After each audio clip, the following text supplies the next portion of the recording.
प्यारे बच्चों, स्वागत है आपका अपने YouTube चैनल SY एकेडमी में। तो आज हम करेंगे NCERT के कक्षा 9 का गणित का अध्याय 1 संख्या पद्धति की प्रश्नावली 1.3। तो पहला प्रश्न है, निम्नलिखित भिन्नों को दशमलव रूप में लिखिए और बताइए कि प्रत्येक का दशमलव प्रसार किस प्रकार का है। दशमलव प्रसार दो प्रकार के होते हैं, एक शांत एक अशांत दशमलव प्रसार। पहला विकल्प है 36/10। 36/10 को दशमलव प्रसार में लिखना है।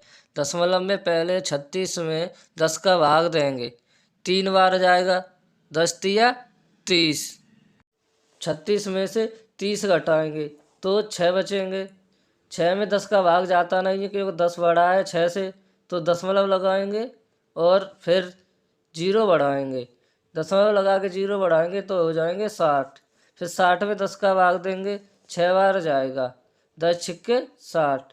60 में से 60 घटाएंगे तो जीरो बचेगा, तो इसका आंसर होगा 3.6। 3.6 होगा। 36/10 का दशमलव प्रसार होगा 3.6। 3.6 36/10 का दशमलव प्रसार होगा। इसका बताना दशमलव प्रसार किस प्रकार का होता है। 3.6 शांत दशमलव कहलाएगा क्योंकि जीरो पर शेषफल बचा है। इसका 6 के बाद शेषफल जीरो हो गया है, तो ये शांत दशमलव होगा। प्रश्न नंबर 1 का सेकंड विकल्प है 1/11। 1/11 को हम दशमलव में बदलेंगे। दशमलव में बदलने के लिए नीचे हर 11 है तो 11 का अंश में भाग देंगे, अंश 1 है तो जब 11 का 1 में भाग देंगे तो दशमलव लगाएंगे, 1 में भाग जाएगा नहीं। जब दशमलव लगेगा तो जीरो बढ़ेगा। अब होगा 11 का 10 में, 10 फिर भी 11 से छोटा है तो 11 में भाग नहीं जाएगा, तो 11 का भाग नहीं जाएगा तो फिर जीरो लगा के जीरो बढ़ाएंगे तो 100 होगा। अब 100 में 11 का भाग जाएगा तो 100 में 11 का भाग 9 बार जाएगा, 11 निम्न 99, तो ऊपर हो जाएगा 0.9। तो नीचे शेष फिर बचेगा 1। फिर 10 जीरो बढ़ाएंगे, फिर 10 में नहीं जाएगा भाग तो फिर ऊपर जीरो रखेंगे, फिर नीचे हो जाएगा 100। 100 में फिर 11 का भाग जाएगा तो 11 का भाग फिर 9 बार जाएगा, 99 हो जाएंगे। फिर घटाएंगे, फिर से शेष 1 बचेगा। इसी प्रकार इसके यही आता जाएगा, 1 शेष हो जाएगा फिर 0 9 हो जाएगा, तो इसमें यही बार बार रिपीट होता रहेगा। तो इस विकल्प सेकंड 1/11। 1/11 का हल होगा तो 0.09090909 0.909 बार बार आ रहा है तो ये रिपीट हो रहा है, तो रिपीट संख्या को हम लिख सकते हैं 0.09 पे बार। मतलब जो संख्या बार बार होती जाए तो उसी संख्या को लिख के उसके ऊपर बार का चिन्ह लगा देते हैं। अब इसे तो लिख देंगे 0.09 पे बार। अब देखिए दशमलव प्रसार ये किस प्रकार का है। बार बार संख्या रिपीट होती है तो दशमलव प्रसार होता है अनावसानी आवृत्ति। अनावसानी आवृत्ति की परिभाषा होती है ऐसा दशमलव प्रसार जिसके अंक बार बार रिपीट होते जाएं, उन्हें अनावसानी आवृत्ति कहते हैं। तो इसका हल होगा अनावसानी आवृत्ति। उत्तर होगा 0.09। प्रश्न 1 का भाग 3। भाग 3 है 4/1/8। 4/1/8 को हम दशमलव प्रसार में बदलेंगे। दशमलव प्रसार में बदलने के लिए पहले तो हम 4/1/8 को हल करेंगे। 4/1/8 को करें 4×8 = 32, 4 + 1, 4×8 = 32 + 1/8 तो होगा 33/8। अब 33 में हम 8 का भाग देंगे, तो 33 का 8 में भाग देंगे तो पहले तो 4 भाग जाएगा, 4×8 = 32, तो 4×8 = 32 भाग जाएगा। अब तो 33 में से 32 घटाएंगे, 1 बचेगा। अब दशमलव लगाएंगे और जीरो बढ़ाएंगे तो जाएगा 8 × 8, तो 1 ऊपर लिखेंगे 8 नीचे। अब घटाएंगे तो के 2 बचेंगे। अब एक बार दशमलव लगा दिए तो दशमलव फिर से नहीं लगाते, जीरो बढ़ा सकते हैं एक बार, तो जीरो बढ़ाएंगे अब होंगे 20। तो 8 दूनी 16, 2 बार जाएगा, अब बचेंगे 4 बचेंगे। तो अब दशमलव फिर से नहीं लगाएंगे तो जीरो बढ़ाएंगे तो अब होंगे 40 होंगे। तो अब 40 में भाग जाएगा 8 का, 8×5 = 40, तो 40 घटाएंगे तो जीरो आ गया। तो अब इसका शेषफल आ गया जीरो। तो इसका हल होगा 4.125, क्योंकि दशमलव के बाद संख्या एक एक अंक पढ़ते हैं। तो ये शांत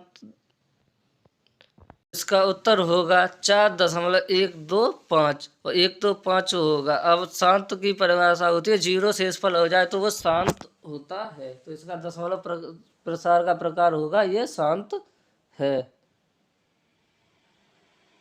अब इसका शांत हो गया। अब विकल्प करेंगे। प्रश्न नंबर पहले का भाग होगा 4, भाग 4 होगा 3/13। 3/13 को अब हम दशमलव प्रसार में बदलेंगे। 13 का भाग 3 में देंगे, भाग जाएगा नहीं 3 में तो दशमलव लगाएंगे और जीरो बढ़ाएंगे तो होगा हो जाएगा 30। 30 में 13 का जाएगा 13 दूनी 26। 30 में से 26 घटेंगे 4 बचेंगे, अब जीरो बढ़ाएंगे 40। 13 का भाग देंगे 13 × 3 = 39। 39 40 में से अब 39 घटाएंगे तो 1 बचेगा।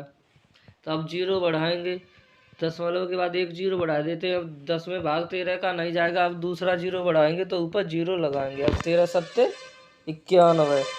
13 का भाग 7 आ जाएगा 91। अब 100 में से 91 घटाएंगे 9 बचेंगे। तो अब 13 जीरो बढ़ाएंगे, अब कितने हो जाएंगे 13 × 78। अब बचेगा 12।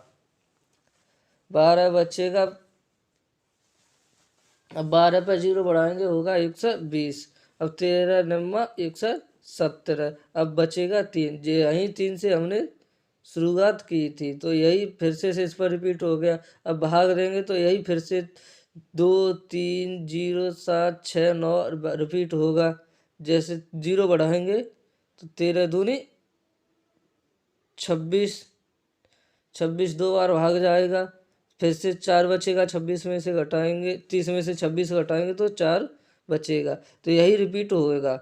0.237692 फिर से 3 होगा। तो इसका हल होगा 0.230769 पे बार। 9 पे बार ये ख़त्म नहीं हो रहा तो अनवसानी होगा, और 2 के बाद रिपीट हो रहा है तो आवृत्ति होगा। तो इसका उत्तर होगा अनावसानी आवृत्ति। प्रश्न 1 भाग 5। भाग 5 है 2/11। 2/11 को हम दशमलव के रूप में लिखेंगे। तो 11 हर है, 11 का भाग देते हैं तो 11 का 2 में भाग दिया जाएगा। 2 में नहीं जाएगा दशमलव लगाएंगे, जीरो बढ़ाएंगे तो जाएगा एक बार। 11 × 1 = 11। 20 में से 11 घटाएंगे तो कितने बचेंगे 9। 9 बचेंगे 20 में से। फिर एक दशमलव लगाए पहले से तो जीरो बढ़ाएंगे तो फिर क्या बार जाएगा 8 बार। 11 × 8 = 88। फिर क्या बचेंगे 2। जो 2 से ही हमने भाग देना शुरू किया था, 2 ही फिर से आ गया तो भागफल भी रिपीट होता रहेगा, क्योंकि भागफल पहले ही 2 से देना शुरू किया। तो इसका आंसर होगा 0.181818। 1 8 बार हो रहा है तो रिपीट, तो 1 8 पर बार का चिन्ह लगा देंगे। और इसका ये सवाल ख़त्म नहीं हुआ है तो अनवसानी होगा, और आप भागफल की आवृत्ति हो रही है तो आवृत्ति होगा। तो इसका दशमलव प्रसार होगा अनवसानी आवृत्ति। भाग 5 का आंसर होगा 0.18 और अनवसानी आवृत्ति। अब अगला प्रश्न है प्रश्न 1 का भाग 6। भाग 1 का 6 है 329/400। 400 को दशमलव में भिन्न में बदलना है तो 400 का 329 में भाग देंगे। 329 में जाएगा नहीं, दशमलव लगाएंगे और जीरो बढ़ाएंगे तो भाग जाएगा 8 बार। 8 × 3200। 3200 तो बचेंगे 90। 90 में भाग नहीं जाएगा तो फिर एक जीरो बढ़ाएंगे, हो गए 900। 900 में भाग जाएगा 4 दूनी 8, 2 बार 800 बार। तो अब बचेंगे 100। 100 में फिर 10 जीरो बढ़ाएंगे, होगा कितना 1000। 1000 में जाएगा फिर 2 बार, फिर कितने बचेंगे 200। 200 पे फिर जीरो बढ़ाएंगे, फिर हो जाएंगे 2000। 2000 में अब 400 का भाग जाएगा 5 बार, अब शेषफल बचेगा 0। तो 400 का भाग 329 में देंगे तो जाएगा 0.8225। 8225 बार शेषफल 0 हो जाएगा। तो इसका हल होगा 0.8225। और 0 पे ख़त्म हो रहा है तो शांत हो गया, तो इसका उत्तर दशमलव प्रकार का होगा शांत। तो इसका उत्तर। अगला प्रश्न है 2। आप जानते हैं कि 1/7 बराबर 0.142857 पे बार है। वास्तव में लंबा भाग दिए बिना क्या आप बता सकते हैं 2/7, 3/7, 4/7, 5/7, 6/7 के दशमलव प्रसार क्या है? यदि हाँ तो कैसे? तो इसका उत्तर पहले का हल 2/7 को आप लिख सकते हैं 2 × 1/7। 2 × 1/7 का मान है 0.142875 पे बार। तो इसका गुणा करेंगे तो गुणा होगा 0.28574।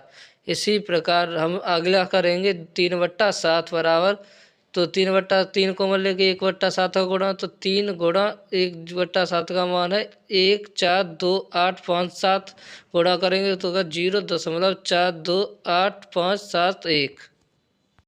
इसी प्रकार 4/7 का निकालेंगे, 4 का गुणा करेंगे 1/7, तो 4 × 0.14285 तो गुणा होगा 57142 पे बार। इसी प्रकार 5/7 का निकालेंगे तो पूरा 5 × 1/7, 5 × 1/7 का मान है 0.142875 तो होगा 0.7148285 पे बार। इसी प्रकार 6/7 होगा, 6 × 1/7 बराबर 6 × 0.0142875 पे बार, तो होगा 0.85714 पे बार।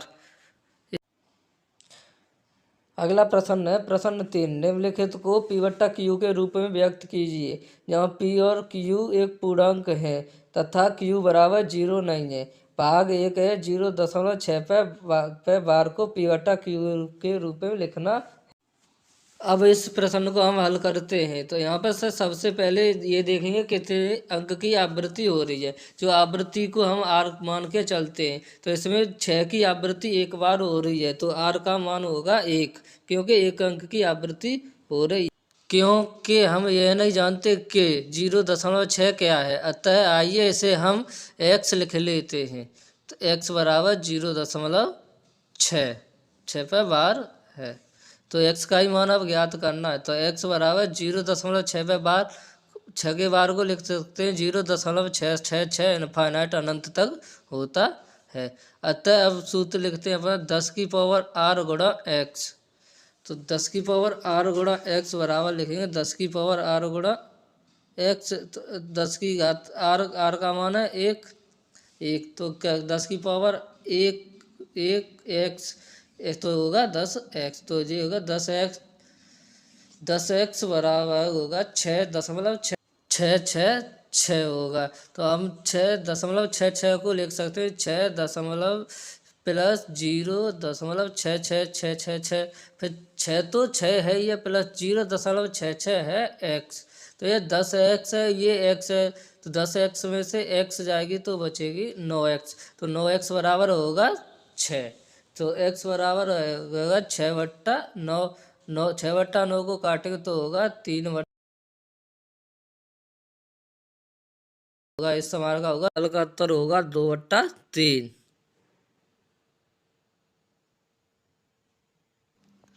अगला प्रश्न है प्रश्न 3 का भाग 2। प्रश्न 3 का भाग 2 है 0.47 बार को Q के रूप में लिखना है। तो इससे हम हल करेंगे, पहले देखेंगे आवृत्ति। आवृत्ति कितने अंकों की हो रही है? आवृत्ति आर बराबर 1, यहाँ पर 1 अंक की आवृत्ति है, क्योंकि हम नहीं जानते कि 0.47 क्या होगा, अतः इसे हम x मान देते हैं। तो इसे लिख सकते हैं x बराबर 0.47 का बाद 0.4777, फिर लिखे 10 की पावर r गुणा x बराबर 10 की पावर r के पावर x, तो बराबर 10 की पावर 1, r बराबर 1 था, तो 10 की पावर 1 गुणा x, 10 की घात 10x, तो 10x बराबर जब x में हम 10 का गुणा करेंगे तो होगा 10x बराबर 4.777, इसे लिख सकते 4.3 प्लस 0.4733, इसे लिख सकते हैं 4.3 प्लस x। 10x में से x चला जाएगा तो बचेगा 9x, 9x बराबर बचेगा 4.3, x बराबर होगा 4.3/9, 9 दशमलव हटाएंगे तो 9 पे 0 बट जाएंगे तो हो जाएगा 43/9। 90। 43 बट्टा 90 यही हमारा उत्तर होगा। अब अगला प्रश्न है भाग प्लस 3 का भाग 3। देखो 0.001 पर बार। एक के बाद सबसे पहले हम देखेंगे कितने शब्द की आवृत्ति हो रही है, कितने अंकों की आवृत्ति हो रही है। तो आवृत्ति 3 अंकों की हो रही है तो आर बराबर होगा 3। अब हम नहीं जानते कि 0.001 बार को क्या कहेंगे, तो इसे हम एक्स मान लेते हैं। तो एक्स बराबर होगा, एक्स बराबर 0.00 पे बार, तो इसे लिखेंगे 0.001 डॉट डॉट डॉट। अब लिखेंगे 10 की पावर आर गुणा एक्स। तो आर का मान कितना है 3, तो होगा 10 की पावर 3 गुणा एक्स। तो 10 की घात 3 का एक्स बराबर हो जाएगा 1000 एक्स। तो 1000 एक्स हमारा होगा, तो एक्स का एक्स में 1000 का गुणा करेंगे तो 1000 एक्स बराबर होगा 1.001 इसे हम लिख सकते हैं 1 प्लस 0.001 तो 1000 एक्स बराबर होगा 1 प्लस एक्स। तो फिर हम आगे करेंगे, जब 1000 में से एक्स घटेगा तो बचेगा 999 एक्स। 999 एक्स बराबर 1, तो एक्स बराबर होगा 1/999। यही हमारे प्रश्न का उत्तर होगा। अगला प्रश्न होगा प्रश्न 4। प्रश्न 4 है 0.999 डॉट डॉट डॉट को पी बट्टा क्यू के रूप में व्यक्त कीजिए। क्या आप अपने उत्तर से आश्चर्यचकित हैं? अपने अध्यापक और कक्षा के सहयोगियों के साथ उत्तर की सार्थकता की चर्चा कीजिए। अब हम देखते हैं, हालांकि 0.09 को लिख सकते हैं 0.0 पर बार। तो अब आवृत्ति कितने अंक की होती है? आवृत्ति बराबर आर, आर कितने 1 की।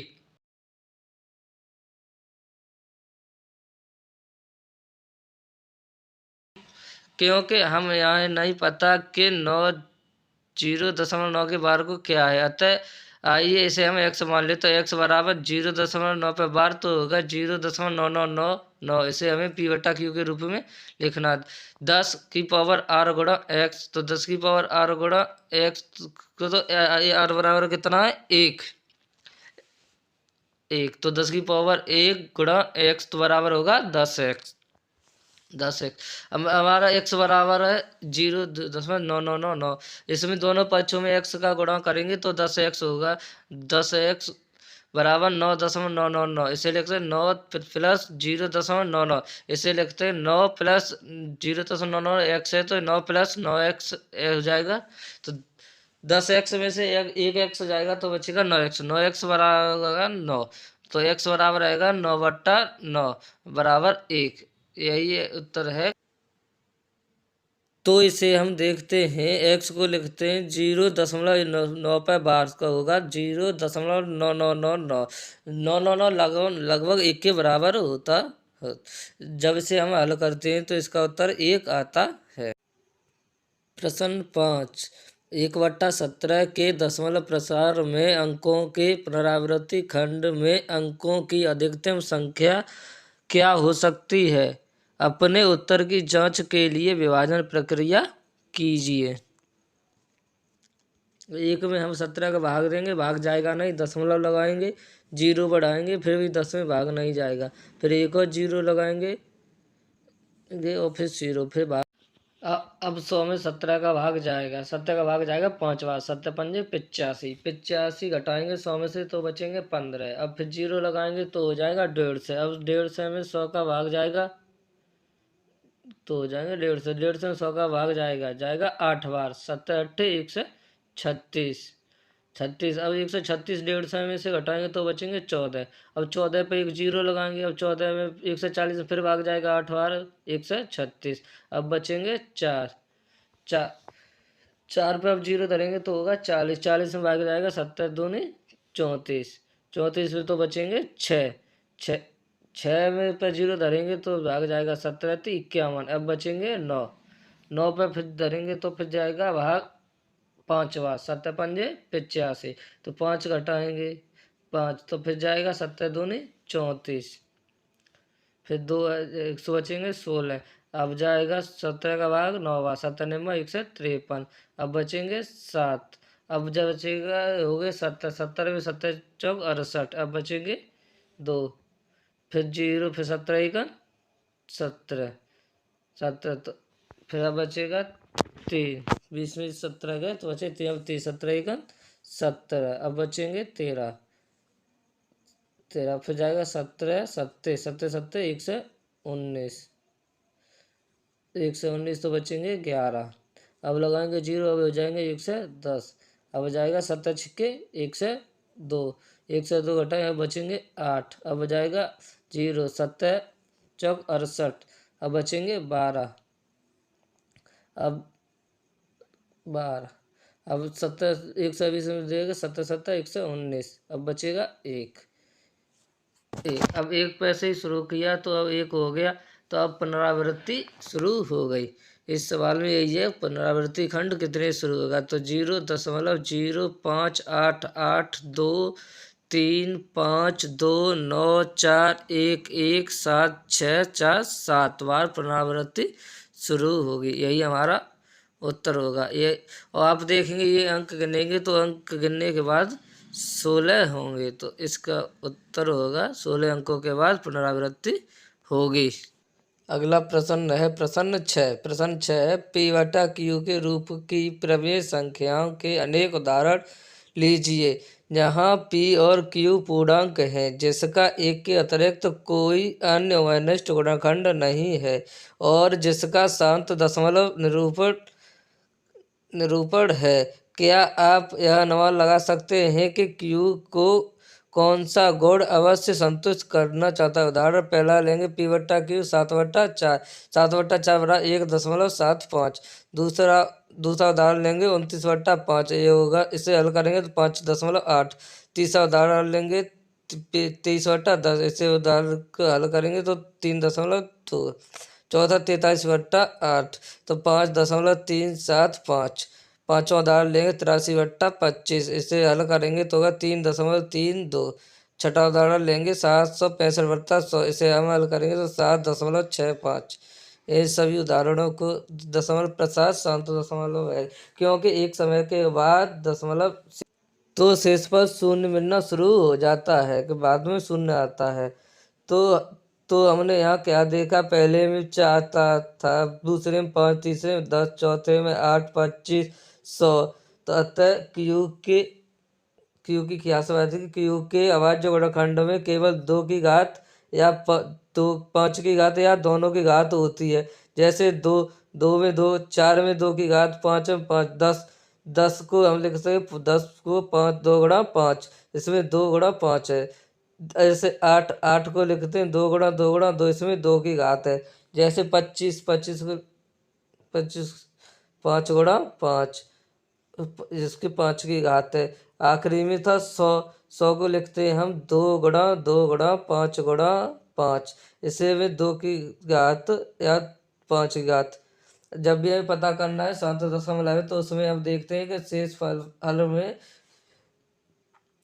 हर के अभाज्य गुणनखंड या तो 2 की घात होगी या 5 की, या 2 और 5 दोनों की घात होगी, अन्यथा वह शांत दशमलव प्रसार नहीं होगा। उदाहरण हमने देखे हैं अभी 2, 4, 5, 8, 10 डॉट डॉट डॉट। यही हमारे प्रश्न का उत्तर है। अगला प्रश्न है 7। ऐसी 3 संख्याएं लिखिए जिनके दशमलव प्रसार अनावसानी अनावृत्ति हो। तो हम लिखते हैं कि उदाहरण के 1 √2, √2 होता है 1.414213।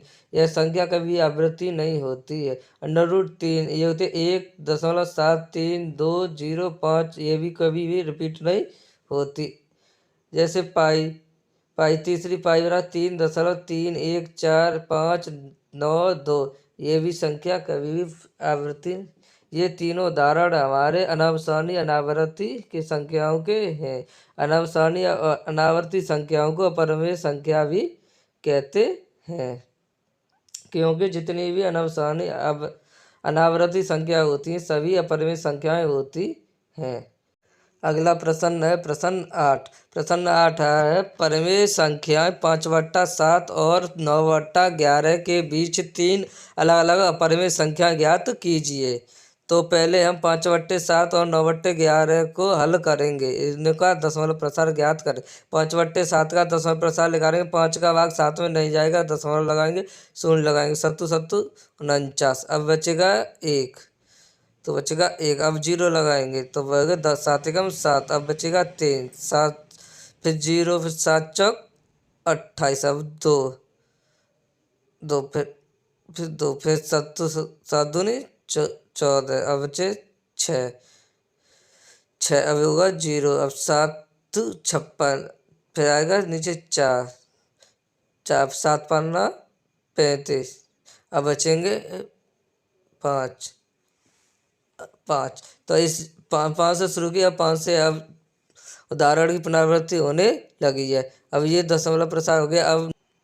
अब इसका दशमलव प्रसार लिखेंगे 0.714285। अब हम ज्ञात करेंगे 9/11 का। 9 का 11 का भाग नहीं जाएगा तो शून्य लगाएंगे, दशमलव लगाएंगे तो 11×8 = 88। अब बचे 2, अब फिर लगाएंगे 0 और फिर देंगे 11×1 = 11। फिर 11 गए तो बचे 9, क्योंकि 9 से हमने शुरू किए तो 9 पे, तो इसका हो जाएगा 80.81।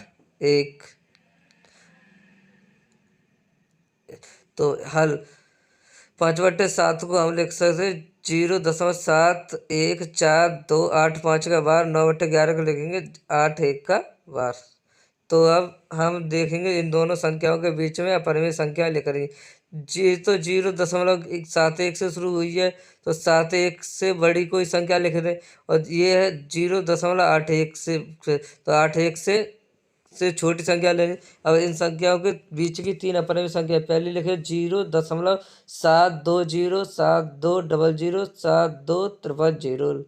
फिर भी लिखिए 0.7507520750।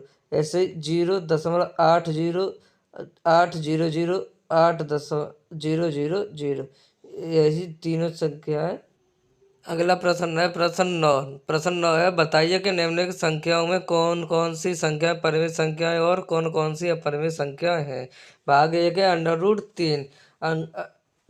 देखते हैं दोस्तों, √3 परिमेय है। पर √3 इसको हल करते हैं 4.79558 डॉट डॉट डॉट।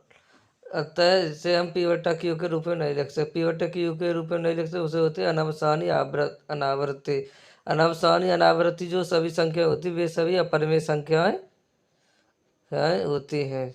अतः √23 अपरिमेय संख्या क्या है। दूसरा प्रश्न है दोस्तों √225। तो हम देखते हैं 225 अपरिमेय संख्या है। परिमेय संख्या √225 होता है ±15। या ±15 का मतलब या तो 15 प्लस के होंगे या तो -15 है। दोनों ही पूर्णांक होते हैं। तो अतः पूर्णांक अरे सभी पूर्णांक परिमेय संख्या होते हैं। अतः ये परिमेय संख्या होगी। √225 परिमेय संख्या होगी।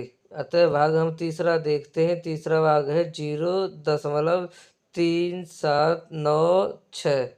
अतः हम 3796 को, अतः हमें देखने से ही पता चल रहा है कि ये शांत दशमलव है, क्योंकि कुछ अंकों के बाद 00 आना शुरू हो गया है।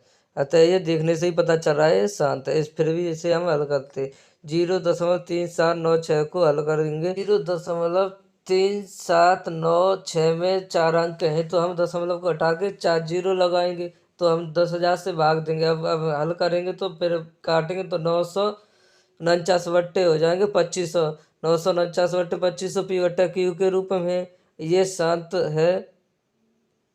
ये हमारा शांत दशमलव है। अतः शांत दशमलव परिमेय संख्याएं होती हैं। अतः ये हमारी परिमेय संख्या है। अतः हम भाग 4 करेंगे। 4 भाग है 7.47784778।